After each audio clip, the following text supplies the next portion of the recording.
ত্রয়োদশ জাতীয় সংসদ নির্বাচন সামনে রেখে জামায়াতে ইসলামী ভোটের মাঠে বেশ সরব।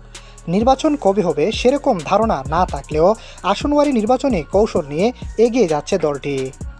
দীর্ঘ 17 বছর রাজনীতির মাঠে স্বনামে কোনো সভা সমাবেশ করতে না পারার ক্ষতি শতভাগ পুষিয়ে নিতে কাজ করছে জামায়াত। এজন্য দলীয় কর্মসূচির পাশাপাশি নানা সামাজিক ও মানবিক কর্মসূচির মাধ্যমে নিজেদের ব্যস্ত রাখছে দলটি।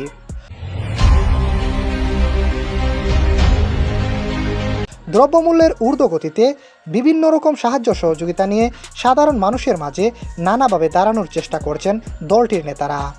এসব কর্মসূচির মাধ্যমে আগামী নির্বাচনে নিজেদের পক্ষে ভোট বাড়ানোর কৌশল থাকছে ঘুরে ফিরেই।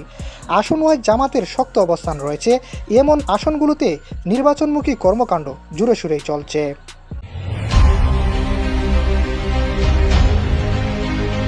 অন্যদিকে জামায়াতের প্রার্থী ভালো করার সম্ভাবনা রয়েছে এমন আসনগুলোতে নিজেদের মনোনীত প্রার্থীকে দিয়ে নানা সামাজিক কাজে যুক্ত থাকার নির্দেশনা দিয়েছে দলটি। ভোটের প্রস্তুতি হিসাবে আপাতত দুটি কৌশল নিয়ে কাজ করছে জামায়াত।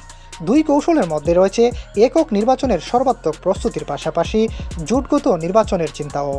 এ বিষয়ে জামাত ইসলামীর নায়েবে আমির ও রংপুর অঞ্চলের সাংগঠনিক সমন্বয়ক মাওলানা আব্দুল হালিম প্রতিবেদককে বলেন, জামায়াত বরাবরই সামাজিক নানান কর্মসূচি নিয়ে সাধারণ মানুষের সঙ্গে থাকার চেষ্টা করে।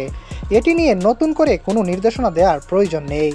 আসনওয়ারি জামায়াতের ভিন্ন ভিন্ন কৌশলের বিষয়ে তিনি বলেন, নির্বাচন করতে হলে প্রতিটি আসনে আলাদা আলাদা ফ্যাক্টর থাকে, সেগুলো মাথায় নিয়েই কাজ করতে হয়। জোটগত নির্বাচন হলে এক ধরনের কৌশল থাকে, আবার একক নির্বাচনের প্রস্তুতি থাকে ভিন্ন রকম। তবে জামায়াত এখন পর্যন্ত 300 আসনেই নির্বাচনের প্রস্তুতি নিয়ে এগোচ্ছে। আগামী ত্রয়োদশ জাতীয় সংসদ নির্বাচন নিয়ে বাংলাদেশ জামায়াত ইসলামী সিলেট মহানগরের সেক্রেটারি জেনারেল এবং জামায়াত মনোনীত নবীগঞ্জ ও বাহুবল আসনের সংসদীয় প্রার্থী জনাব শাহজাহান আলীকে এ বিষয়ে প্রশ্ন করা হলে তিনি বলেন, প্রত্যেকেই মনে করে রাজনীতি একটা পেশা, এখানে ইনভেস্ট করলে আগামী দিনে আসল এবং লাভ নিয়ে আসা যাবে। এই সেন্স থেকে এই দেশের রাজনীতি পরিচালিত হওয়ার কারণে রাজনীতির মধ্য দিয়ে বড় ধরনের কোনো পরিবর্তন আসা সম্ভব হচ্ছে না।